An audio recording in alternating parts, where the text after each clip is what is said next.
Hello, everybody. We are live in the OC Nonprofit Staying Connected group, and I have with me Robin Sinclair. Hey, Robin, how are you doing? Hi there. I'm good. How are you?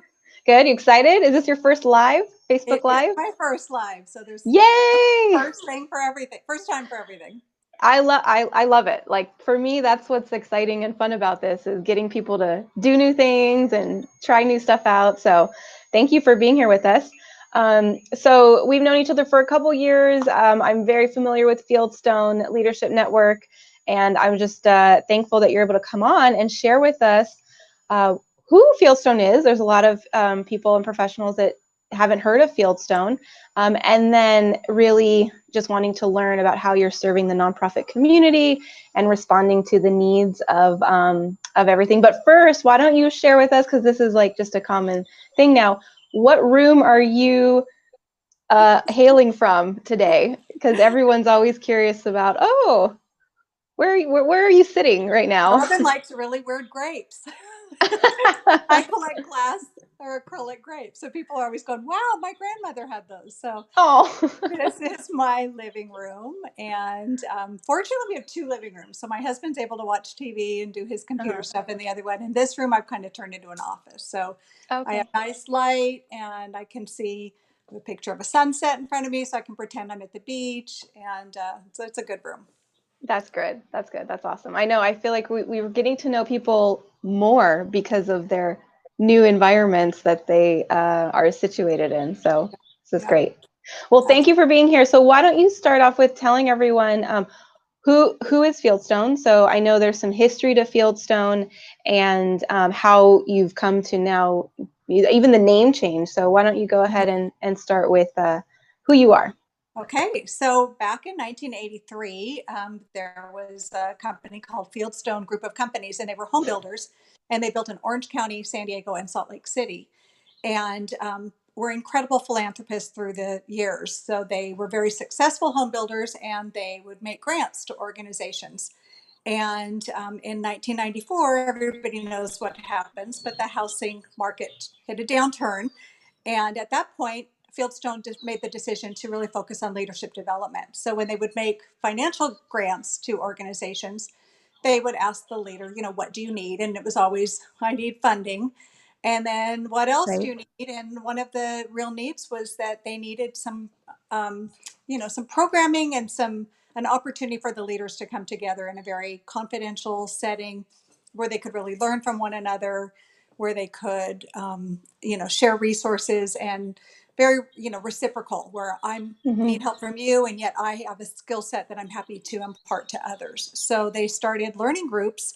So in 1994, the first learning group started in each of the regions. And then throughout the years, they really responded to what the needs were in the community and the nonprofit communities. So they partnered with Pacific Life back in 1994 and started a speaker series. And then in 1996, they started an executive coaching program. So they just have continued to add to their repertoire of programming based upon whatever the needs were. So we no longer are grant makers. So I'm going to put that out there right Okay. now because occasionally I still get a call, and Yes. I love hearing about all the great work that people are doing, but we don't make grants anymore. So the way that we Okay. really support the nonprofit community is by, like as I said, providing that safe space. So we have a lot of different programs that we'll get into in a little bit. But Okay. what was so unique is back in 2008, I was an executive director of an organization, and I went through the learning group in 2008 and participated in everything that Fieldstone had to offer, because for me, I was a fairly new nonprofit leader. I felt very isolated, felt very alone, felt like nobody really understood what I was going through. I had issues with, staff. I had situations with board members. I had situations with volunteers, and I felt like nobody really understood what I was going through. So I went through a Fieldstone program, and to this day, I am still friends with some of the people that I went through my cohort with. So Oh, then that's fast, good. yeah, it's Yeah. pretty awesome. So then fast Hmm. forward, I just started my fourth year, and I came to work at the network, and so now I just really get to connect the different leaders and make sure that we are a place where they feel safe and they feel comfortable and they are really supportive, and we can just really give them whatever they need to help them. They already are leaders, so we're not teaching anybody how to be a leader, but we're really Yeah. just empowering them so that their leadership can kind of go to that next level.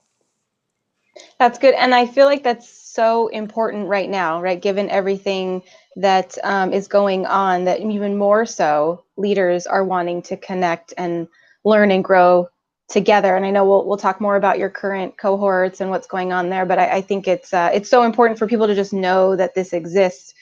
Depending on whatever phase you are in life, because now you guys have really also stretched to serve more like the nonprofit professional in different, parts of their career, correct? Correct. Okay. So we used to just work with the nonprofit executive, the executive Mm-hmm. director, CEO, and then it became very clear that the emerging leader, the senior management, Yeah. there was a real need for them to have their own cohort and their own network of their peers. So they expanded the programming back then to increase it to really the nonprofit. So back in 2000 is when we Mm-hmm. really kind of exploded. And some Yeah. organizations really see us as the provider of professional development for their organizations. So like an organization like Habitat for Humanity of Orange County or Families Forward. I mean, we have worked with several of their leaders, and it's just wonderful because everybody kind of speaks the same language. So the nonprofit exec will come through, and then can you hear me? No, I have a helicopter going by, and I wasn't sure if you could hear me, so I was just trying to kind of cover my. It's okay. I live by the airport, so I get that. Oh, no, I can't hear anything. Um, anyway, so we so we are oftentimes thought of as the provider of professional development. Chapman is another Oh, institution, organization that's great. where several of their leaders come through on a yearly basis. So Mm-hmm. it's really an honor and a privilege to be thought of as a leader in providing this kind of opportunity for our network. That's awesome. And just so people know too, Robin, you have a San Diego chapter and Orange County chapter, and you are the executive director of the Orange County geographic area, correct? Correct. So back in August, we did some pretty heavy strategic planning to kind of look Mm-hmm. at the future and what for sustainability. And we made the decision at that time to split completely. So San Diego Okay. now operates their leadership under an organization, a family foundation in that region. And then Okay. we maintain the 501c3, and we have the board of directors up here, and we've added to our board of directors. So we are on our own Fieldstone Leadership Network, Orange County, and I am the executive director for this organization. That's great. Well, congratulations. Thank you. Thank you. So let's talk about the programming. So is it Fieldstone for you, or is Yes. okay? So that came about, 100% during the COVID, the Mm-hmm. onset. So, immediately, we were all dispatched to work from home, and I work with another person, Robin. We're both Robin S's, and the list goes Mm-hmm. on into our commonalities. But we really brainstormed like, what can we do to let our network know that we're not going away, because Yeah. all of our learning groups had to shift to work remotely. We have a book club that's very active that had to go remote. We Mm-hmm. had some speaker series. So we had all kinds of things that we just all of a sudden had to shift remotely. And, our learning groups are in person. So we, every month for 6 months, we bring Yeah. 11 leaders from 11 different organizations into our conference room in our Newport Beach office. And so it became a health hazard. We didn't want to have Yeah. different people into the office. We didn't want, to expose anybody. So we thought, right, we just got to rethink. So Robin and I very quickly came up with Fieldstone for You. And our tagline is "You ask and we listen." And so I truly, love it. at the Yeah. very end of any time we're together now, I will stop and I will say, tell me exactly what you need, because what happened Great. today will develop a need that you have today that is Mm-hmm. completely different than what last week looked like. So we have created these Zoom calls. We have a happy hour, of course, because everybody has a happy hour. Um, Yes. but we have our Zoom calls have been incredible. So we had an Mm-hmm. employment attorney come in and just talk about employment issues. Last week we had an OSHA employment attorney, because there's so many issues going on in terms of health and safety on the at the workplace.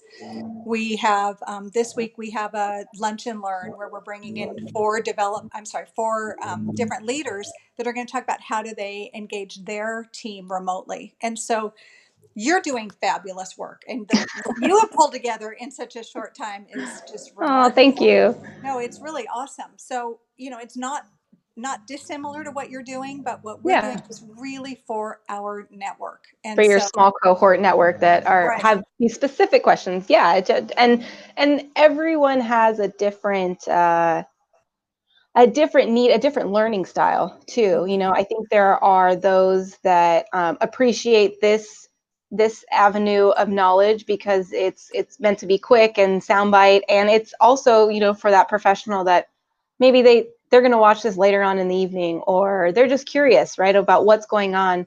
And then some people really do value, lean on the more smaller. Mhm. I think it's also a generational thing too, that I maybe because it's also more private, and there's probably confidentiality, that you have between your small cohort and group. And as you said, you are still friends with that small cohort. So there's some intimacy that comes with these types of learning environments. So I think the more the merrier, because we Mhm. all have different learning styles.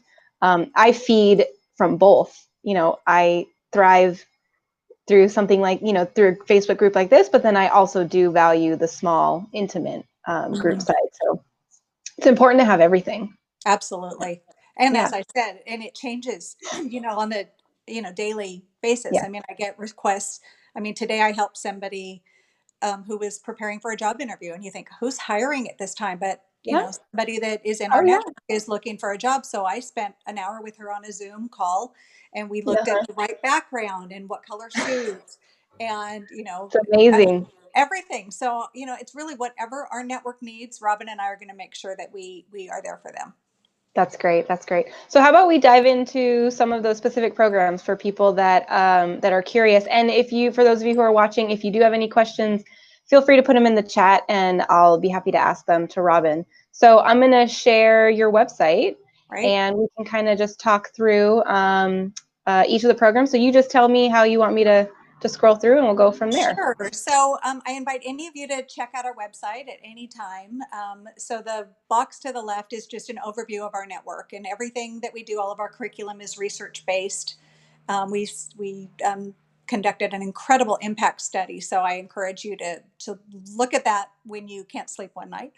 And then the next one is our crossroad and turning points, and so that's our speaker series. So we have had your very own John Gustafaro has been a crossroad and turning point speaker. So he spoke about sparking your brand and using his magic, and that was a fabulous speaker series. And that's kind of similar to Fieldstone for You in the sense that I will get people that will ask me specifically, we really need to know more about X, and I will go out and find a speaker, and they'll do that. So um, we do charge for that, so that is a little bit of a social enterprise for us because again, we're not home builders anymore. So we are out there fundraising for our programming just like everybody else. Our learning groups is our hallmark. So that is our executive learning group. We start in January, we go through June. We meet once a month, a full day, 9 to 4. And it's the same people that meet for that 6 month cohort. We usually have 10 or 11 leaders. All meetings are at our Newport Beach office.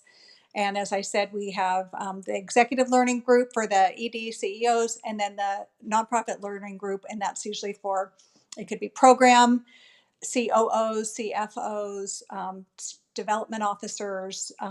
It's for that senior management, kind of the bench. And this year we had such a demand that we have two of those concurrently. So two nonprofit learning groups.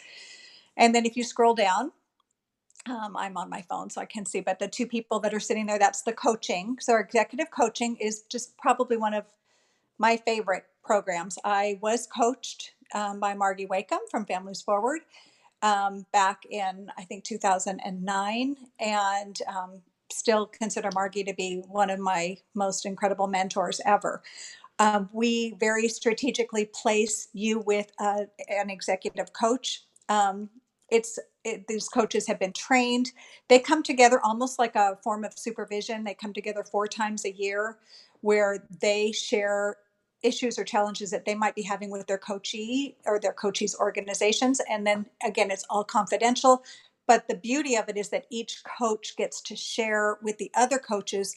So the other coaches provide input. So when that coach comes back to work with their coachee, they're bringing the information from about 12 other coaches with them. So all of these you have to apply to be in our program, and the applications are on the website, and Robin Stropko has just updated most of the applications. So if anybody's interested, you can reach out to me directly. You can reach out to the other Robin. We both answer everything and share it. So we'll get back to you on that. And we'll start matching late summer, early fall, assuming we all get back to normal. The next one is our creative encounters, and that is what we do the very first day of all of our learning groups. So it's a very outdoor experiential experience, for lack of a better word. We have trained facilitators that provide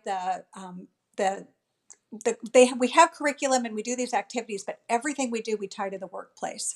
So every activity, whether it's a small group, a larger group, the conversation will always be, how can you apply this to you? How do you see that it's benefited you as a leader? How can you take this back and hone your leadership skills as a result of this? So it's a really fabulous day. And the reason I bring it up is it's something that we can do for other organizations. We have come out and done it at the Wooden Floor. Dawn Reese had us come out there, and we did that with her staff last year. So it's something that we can do. We do charge, again, kind of a social enterprise for us. We have to pay our facilitators, Lauren Brand, Wendy Weeks, Mince Beresford. There are amazing facilitators. I'm a trained facilitator.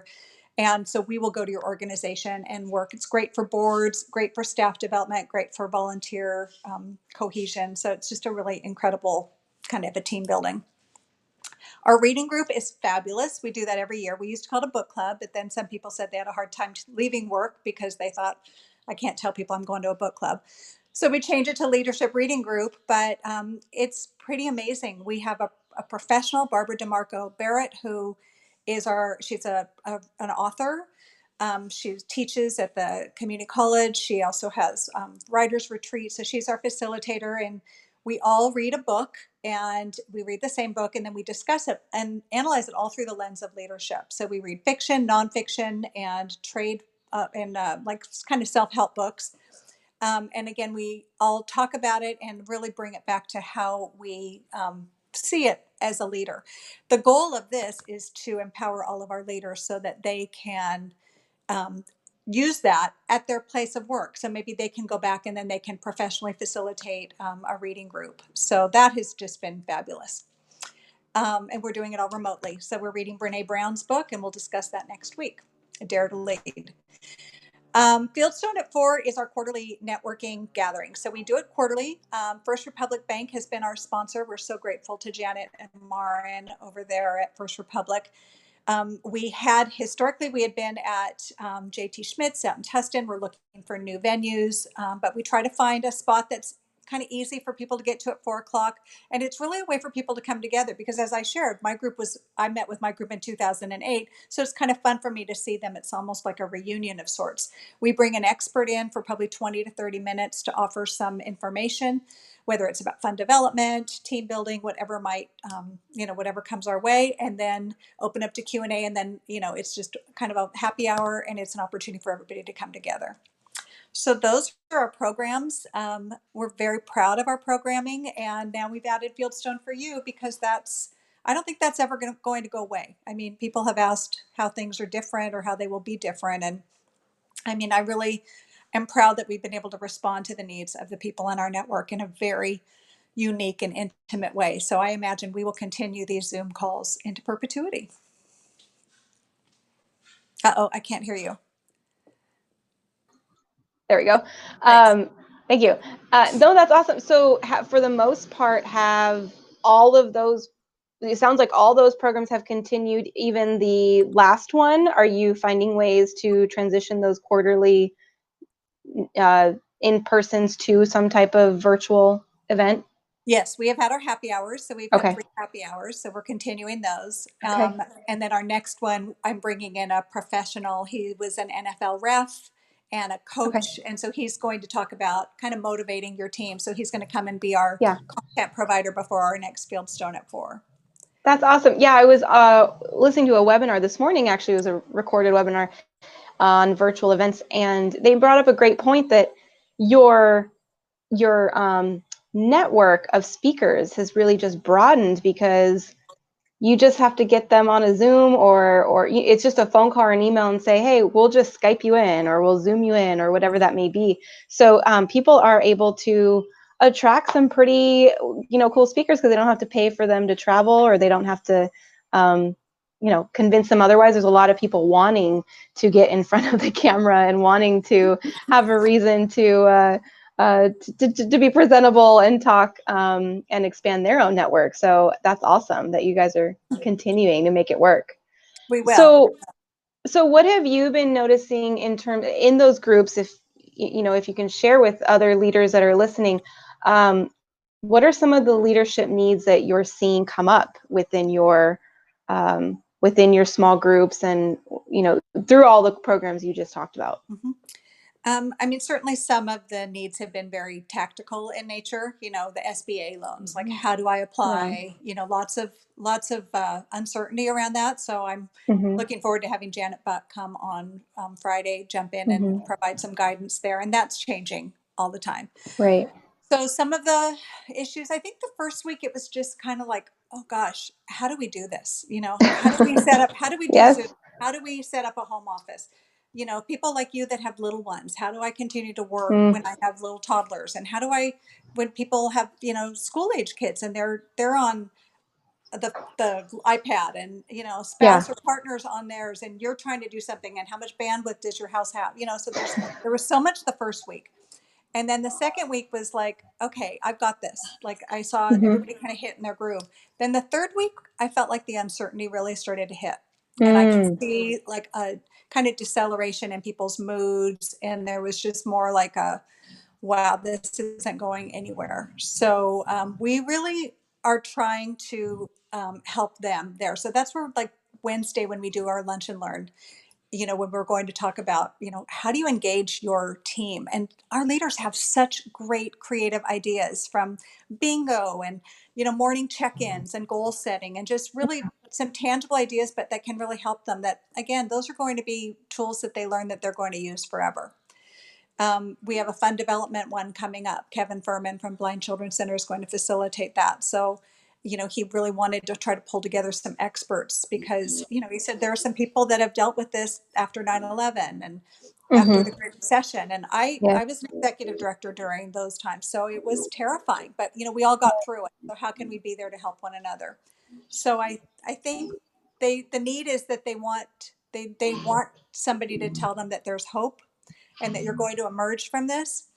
And in some Yeah. ways, you're going to emerge better off than you were before it all started. Absolutely. I think that's a very good point. And it's good to hear from those who've been through the recession and through other, different difficult times because we made it. We made it through. Some of us was a little harder than others, but for the most part, we're all finding our way. And what I think is unique about this situation is we're all feeling it together. Mhm. It's not centralized, right? It's not a disaster in one part of the country. It's everyone literally hashtag, in this together. And so what I've loved about, your community and even the community that was created here is everyone's just open to learning from one another, to sharing. I think sharing ideas, sharing content, sharing ways of doing things is only going to make all of us stronger. So, Totally. And, we have an amazing board, and our board has been incredible. I've communicated with them from the very beginning, what we're doing. And one of my board members reached out and said, how can I help the community? Like, what can we do to help? And so it's people want to help. And it's just, to me, it's kind of beautiful to see everybody stepping forward and offering up like they're not in their own little bubble. They really want to help all of us. And to me, that's very gratifying. And again, it's very hopeful. Yeah, no, that's great. So any other board engagement stories or techniques that you're hearing, whether it's through your own board or from your leaders, that you're seeing happen? Because I think that's a big question for a lot of nonprofits. Some of their board have gone silent, or some of their board have their new fears and worries, and so it's hard for them to stay engaged. Any thoughts, insight on that? I just think the more you can engage them, the better. They're not going to maybe reach out to you. I think you need to get ahead of it. So I think it's important for the leader to really reach out to them and let them know what's going on. Our board members are our supporters, so they have to know that we're not sinking, and so let them know that it's business as usual in a different way. We're still operating, we're still delivering programs. I mean, I've heard some organizations, they're doing art in a box, and Farrell over at the Muckenthaler Center got a piano and is putting it on the lawn so that the neighbors can come by. He said the piano will be trashed by the end of this, but the neighbors can come by, socially distanced, Yeah, and they can just play and they can create. And how awesome is that? That the right. cultural center did that. I mean, and so for him to be able to communicate that to his community and his board and let them know, like, we're not going away, we're not letting Yes, this define us, we're just kind of shifting gears. And so it's all in messaging and getting that word out and letting people know that, we're not going anywhere. We're here, yeah. we're present, we're here for you. And so I think it's just really getting that word out. And I think it's important for the board to also communicate that, right? So it's a trickle effect. It's you, the leader, communicating that to your board, like we're still running, we're still operating, this is what we're still doing, but then making sure that the board is also sharing that out to their constituents or their stakeholders or their family and friends. Because I think it's a great time for organizations that are figuring it out and making it work. What a great thing for a board member to be proud of, right? I sit on this amazing organization, and we used to be in the schools, or we used to be at this community center, but now we can't. But check out this YouTube video that they just created, or check out this this piano on the lawn that they're doing. Like, how innovative is that? I think that is where our board members and our volunteers and our even clients, being that we're in this world of social media now, that's definitely where they can step up and lead and be an influencer for their organization. I think they would love being an influencer. Love that. Any Robin, any new needs that you're finding that weren't there before, and how are you guys responding to that?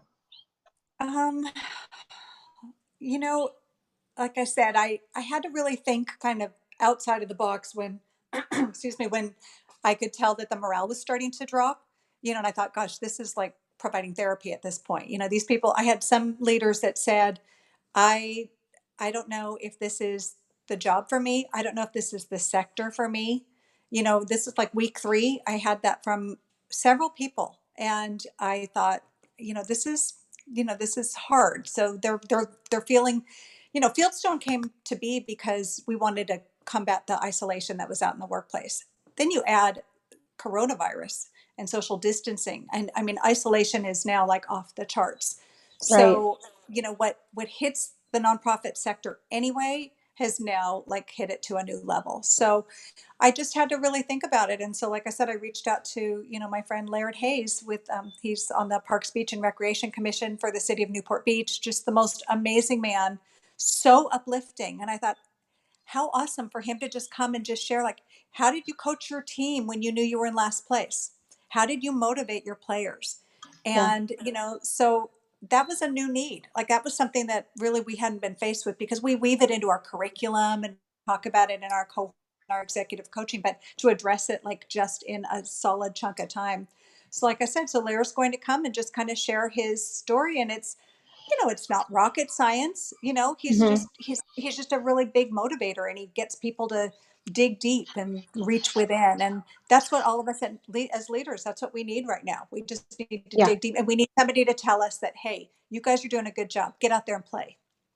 Yes. Yes. Amen to that one too. Good. And so you say you're ongoing, you're always assessing. So do you assess your needs just on the cohorts that you have, or do you also do surveys that we should be mindful of, or the people listening that maybe haven't worked with Fieldstone? How do you, keep up, with the trends of those needs? It's a great question. Historically, we send out a survey at the end of every learning group.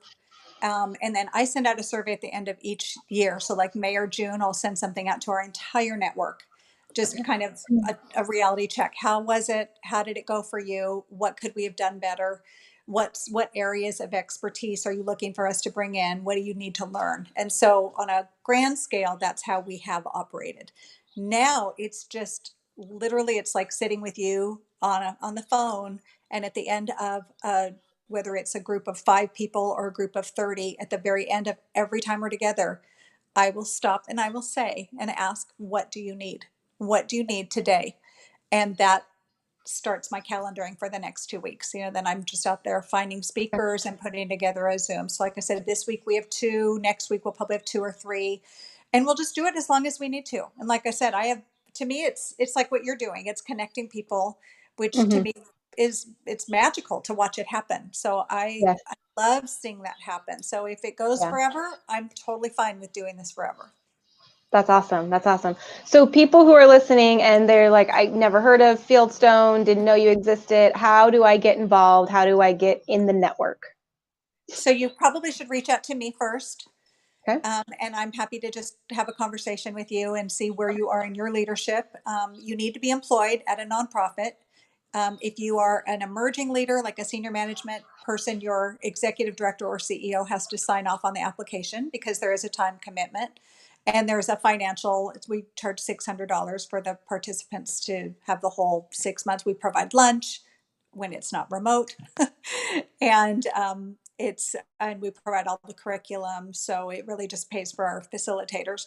And then they need to reach out to me. If they're an executive director or CEO, they need to have their board chair needs to sign off, because again, it's a time commitment and a financial commitment, so we want to make sure that your board is fully aware of it. And that's really the best way to get started. You could join our book club if you have not been in our network before. And again, that's an application. So we have applications on every part of our website, has an application at the very bottom. And really, if you have any questions, you could contact either Robin or me. My email is rsinclair@fieldstoneleadership.org. Okay. And I I, can add it I can add it when when this post, I can edit it and add your email in there if that's okay. perfect. And Yep. people can email you. Yep. Perfect. That's And awesome. I'm not going anywhere. So I'd love to chit chat.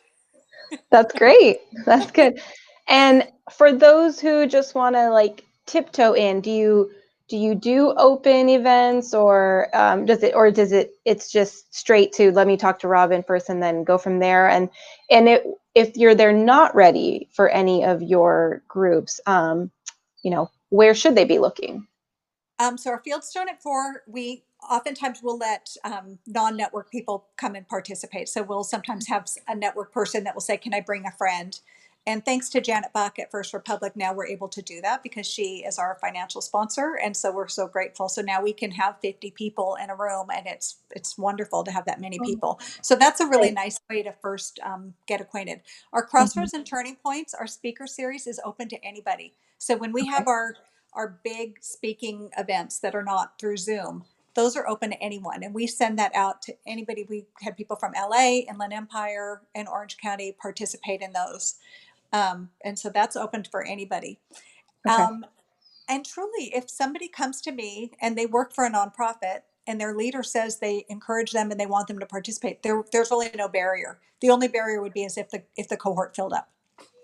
So Okay. we just say, get your application in as soon as possible. Robin stamps it, time stamps it. We know that you got it in. You get, we don't cash your check, but get a check in with it. And, our groups do fill up. Like I said, this year, Mhm. everything was at capacity. Our coaching, all of them Yeah. were at capacity.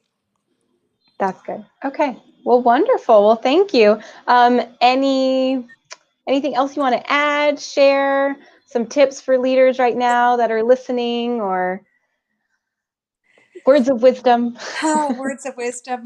It's a scary time. There's no doubt about it. But, Yeah. you're not alone. I've never seen such support for a county as ours. And the feedback that we get from our leaders has been so heartwarming. People that they don't feel alone. They Right. No. know that they've got your group. You've been so open and welcoming, and I've sent a lot of our Fieldstone people over to your Facebook group. So Oh, thank you. yeah, no, it's fabulous. And like you said, the more that we can work together, the better Mhm. we can strengthen our teams, strengthen our individuals, strengthen our team, ultimately strengthening the organization, ultimately strengthening our county. And Yes. that's all that we can ask. So I'm just grateful that I get to be a part of it and that I get to do this work. So thank you for inviting me, and I look forward to connecting with all of you. You're welcome. You're welcome. Thank you. Well, we didn't get any questions, but we definitely got a lot of thank yous. And I like this one. I think this one was from Linda. She said we both look great. So see, nothing to Oh, worry about. I know you were worried. I'll take it. But we Thanks. look great. Yes. So thank you again, Robin. I appreciate everything that you're doing with the network and sharing about what you're doing. I'll make sure that your email is in this chat. So if people are interested in learning more and reaching out, then I really encourage them to do so. Like I said earlier, everyone has their niche. Everyone has their comfort zone, and with the small groups or the intimacy, or even just there are people that need that privacy when it comes to leadership. And it can be an awkward, and especially now it's an awkward time to be learning new things or even asking questions, right? There's some questions that I think we're fearful to ask because we've just never been here before. But like you said earlier, just do it. We're all being gracious. We're all being open with learning new things, and so why not, right? Absolutely. Yeah, we'll do it. We're going to get Cool. through this better We than ever. will. We will. Yes. Well, thank you again, and I'll be seeing you in a Soon, different virtual platform. probably this afternoon. Yes. Okay. Talk to you later, Robin. Thank Thank you, everyone. you. Thanks.